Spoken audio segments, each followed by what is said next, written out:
हर साल भारत में 32,000 से ज़्यादा रेप केसेस आते हैं। ये केसेस तो वो है जो पुलिस में रजिस्टर होते हैं एंड काफ़ी ज़्यादा केस तो वैसे होते हैं जो शर्म के मारे रजिस्टर ही नहीं हो पाते। आज की डेट में वुमेन सेफ्टी एक सबसे बड़ा इशू बन चुका है। आज हम बात करने वाले हैं एक ऐसे इंसान की जिसकी वजह से भारत की सभी औरतों ने अपने घर से निकलना बंद कर दिया था। एम जयशंकर, दूसरा नाम बोले तो साइको शंकर।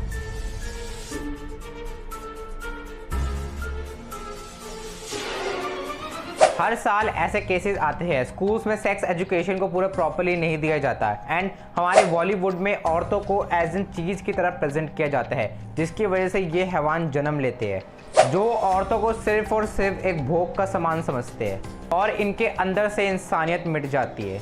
एम जयशंकर मारीमुथु का बेटा था एंड सालेम डिस्ट्रिक्ट में रहता था जो तमिलनाडु के अंदर है। साइको शंकर एक पत्नी का पति और 3 बेटियों का बाप था। खेतीबाड़ी से घर ना चलने की वजह से जयशंकर ने अपना काम बदला और वो आगे ट्रक ड्राइविंग के काम पर, और तभी से ऐसी कहानियां शुरू हो गई जिससे इंसानियत का भरोसा उठ जाए। 3 बेटियों का बाप होने के बावजूद जयशंकर ने 30 रेप, 15 मर्डर और अनगिनत चोरियां करी। अपने काम के चलते जयशंकर को कन्नड़ा, तमिल और हिंदी लैंग्वेजेस में बहुत अच्छी कमांड थी, जिसके चलते वो औरतों को फंसाता और उनका मर्डर कर देता था। 3 जुलाई 2009 साइको शंकर ने अपना पहला रेप और मर्डर केस अटेम्प्ट किया 45 ईयर ओल्ड पी श्यामला को अपना विक्टिम बनाकर। हाईवे और धावे पर खड़ी सेक्स वर्कर साइको शंकर की प्राइमरी विक्टिम्स हुआ करती थी। इनके साथ वो जबरदस्ती करता एंड जबरदस्ती के बाद उनका मर्डर और उनका रेप करके छोड़ देता था उनको। साइको शंकर अपने पास एक काला बैग रखा करता था। उस काले बैग में कुल्हाड़ी हुआ करती थी। जो भी उसका विक्टिम उसको रेजिस्ट करने की कोशिश करता था वो उस कुल्हाड़ी से उसका मर्डर कर देता था एंड मर्डर के बाद उसका सारा सामान लेकर फरार हो जाता था अपने एक नए शिकार की तरफ। जब भी हम लोगों को कुछ प्रॉब्लम्स होती है, कुछ डिस्प्यूट्स होते हैं, तो हम लोग पुलिस के पास जाते हैं। हमें एक एश्योरिटी होती है कि पुलिस हमारी रक्षा करेगी। बट अगर कोई एक पुलिस ही किसी साइको का शिकार बन जाए तो 23 अगस्त 2009 deputy chief minister MK. Stalin की ड्यूटी पर एम जयावानी थी। गंगेयम पुलिस स्टेशन की 39 ईयर्स ओल्ड पुलिस ऑफिसर अपनी ड्यूटी पर थी। साइको शंकर ने पहले इनको किडनैप किया और उसके बाद उनका रेप करके उनको मर्डर कर दिया।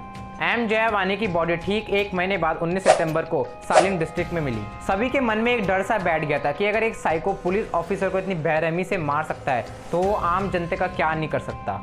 एम जयावानी की बॉडी मिलने के बाद तमिलनाडु की पुलिस बहुत ही ज़्यादा एक्टिव हो गई। इसके जस्ट बाद ही जयशंकर ने 12 औरतों का और रेप करा, उनका मर्डर कर दिया। अब तमिलनाडु, कर्नाटका, आंध्र प्रदेश और गोवा एंड महाराष्ट्र की पुलिस भी बहुत ही ज़्यादा अलर्ट हो गई। सलीम हाईवे पर जयशंकर ने फिर से एक औरत का रेप और मर्डर करने की कोशिश करी, बट लकीली वो औरत अपनी जान बचाकर अपने पुलिस स्टेशन में आ गई।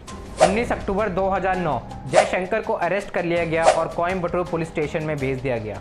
कस्टडी में लेने के बाद पता चला कि जयशंकर एक घिनौना काम 2008 से करता आ रहा था। 17 मार्च 2011 जयशंकर को धर्मपुरी फास्ट ट्रैक कोर्ट में प्रेजेंट किया गया था।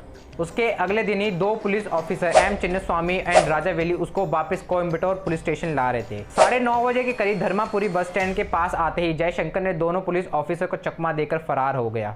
एम चिन्नस्वामी को खुद पर इतना ज़्यादा रिग्रेट हुआ कि उनके हाथ से एक हैवान भाग गया। इस चक्कर में उन्होंने खुद को गोली मार ली और खुद की जान ले ली। सालेम से भागकर जयशंकर अब कर्नाटका में आकर आतंक मचा रहा था।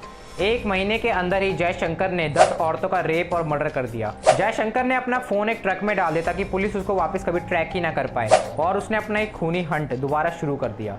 कर्नाटका पुलिस ने जगह जगह जयशंकर के पोस्टर्स लगा दिए। 4 मई 2011 जयशंकर ने इलाकाई गांव से एक मोटरसाइकिल चुराई और वहाँ के जो खेत होते हैं, वहाँ पे जो खेतों में जो औरतें काम कर रही होती है, उनसे पानी और खाना मांगने के बहाने उनका रेप और मर्डर करने की कोशिश करी।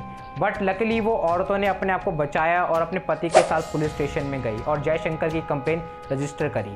पुलिस जयशंकर की ही तलाश कर रही थी। जयशंकर को दोबारा अरेस्ट करके बेंगलोर के जेल में भेजा गया। वहां जाकर पता चला कि जयशंकर अब पूरा का पूरा एक जानवर बन चुका है। बीच में कुछ ऐसा हुआ कि जयशंकर अपनी जेल से भाग गया। हालांकि इसमें बताया जा रहा था कि किसी अंदर वाले का हाथ है, बट ये बात अब तक कंफर्म नहीं हो पाई। इस एस्केप में जयशंकर ने अपना एक पैर घायल कर लिया था। एक हवान फिर से भाग गया। बेंगलोर पुलिस ने रेड अलर्ट जारी कर दिया एंड 5 लाख का इनाम रखा जो भी साइको शंकर के बारे में कोई भी इंफॉर्मेशन पुलिस को प्रोवाइड करेगा। 6 सितंबर 2003 जयशंकर को फिर से अरेस्ट करा गया एक इन्फॉर्मेंट की हेल्प से। बेंगलोर के सेंट्रल जेल में इस बार जयशंकर को रखा गया। इस बार सिक्योरिटी बहुत ही ज़्यादा कड़क थी। इस बार जयशंकर को 24 घंटे सीसीटीवी कैमरा के सामने रखा जाता था। 25 फरवरी 2018 जयशंकर ने भागने की कोशिश करी, बट जयशंकर को पता था इस बार वो नहीं भाग पाएगा, तो उसने खुद की ही जान ले ली और इस आतंक साया का खेल खत्म हुआ।